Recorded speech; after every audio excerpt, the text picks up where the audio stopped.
Good afternoon, ladies and gentlemen. My name is Benjamin Strumpf, and I'm the head athletic trainer here at Mexico High School. I thank you for inviting me to come speak here at this school board meeting to talk about concussions. Concussions, it's a big deal in sports. There are many short-term effects such as headache, nausea, but there are many long-term effects. Approximately 67,000 concussions are diagnosed every single year in high school football. There's approximately 1.6 to 3.8 million sports-related concussions every year, according to momstream.com article by Lindsey Barton, accessed on April 15, 2012. The definition, I'll be talking today about the problem at hand, the solutions that are out there, and the best solutions that are best for us. A concussion is a traumatic brain injury that alters the way that your brain functions. And that is from the Mayo Clinic staff, accessed April 15, 2012. When a person that has a concussion, it is the same as a machine that is not wired correctly. A concussion is not something you mess with. That was a hard hit, it must be a concussion. You never hear that. You always hear that somebody got their bell rung, but it is more than just getting your bell rung.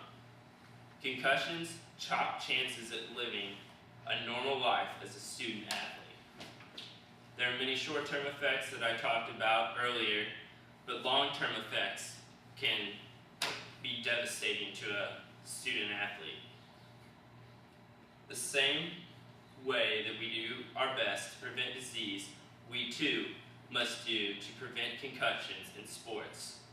Suffering a concussion is severe, if not more severe, than any other athletic injury.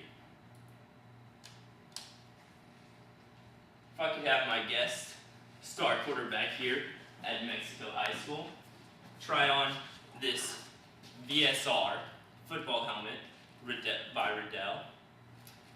And this is one of the older helmets. The last time we used it, most schools use this, is around 05, but we still have many of these, and that's what I'm talking to you today about.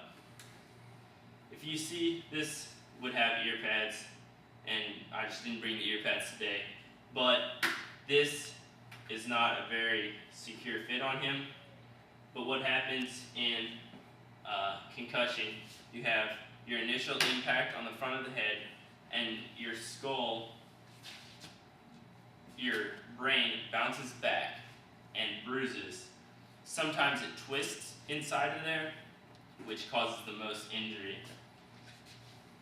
And next, I'll have him try on the Riddell Revolution. It's a little bit of a better fit for him. It's a little bit newer. About 5 years of research went into making this particular helmet. As you can see, it's got the air vents to let heat escape and air to come in. And it's just an overall better shell design with a farther mandible to protect your jaw in impacts. And the best helmet that we currently own is this Revo IQ, this Revolution IQ. If I can have him try that on. It's got a new plate in the back, and as you can see right here, we've got quick release technology where I just stick a pin in there so I can do, in case of an emergency, I can get into his mouth to provide resuscitation or anything. So that helmet takes about 2 seconds to punch each one of those holes instead of unscrewing the holes on a helmet like this. And if you take a quick look at this next picture that we have up here, this is Tim Tebow. What happened with him, he got the initial impact right here, But as he was falling back, so his brain is still kind of loose in there, and he got hit from behind with a knee or a leg, which caused him to be knocked out, and he was down for quite a while. The Florida Gator staff was there right away to help him out. Thank you for volunteering to be part of my speech today.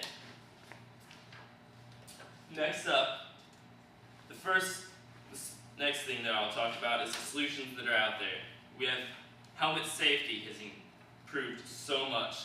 The newest technology by Riddell is the 360 helmet, which provides quick release technology combined with greater impact resistance and a better shell design to prevent concussions. My goal today is to convince you to get rid of these VSR4 helmets and buy the Riddell 360 helmets. If you return each one of these VSR4 helmets that we return, we get $50 back on a newer, safer helmet. So Riddell is doing their best to help us financially to create a better environment for our student athletes. But next, we've got the baseline assessments, tests that they will go through at the beginning of the year, and after we suspect that they have a concussion, we'll have them go through that, and it needs to be just about normal before they return to play. We really need to educate our players on how to properly tackle, and that's the key to preventing concussions along with helmet safety.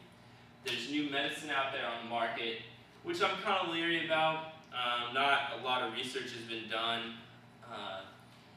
If we start using that, then some parents might believe that their child can just take this medicine and they'll be fine and they can go right back out there on the field. And that's not the case. This is a severe injury that needs to be taken care of. Missouri just put in legislation in 2011 to help out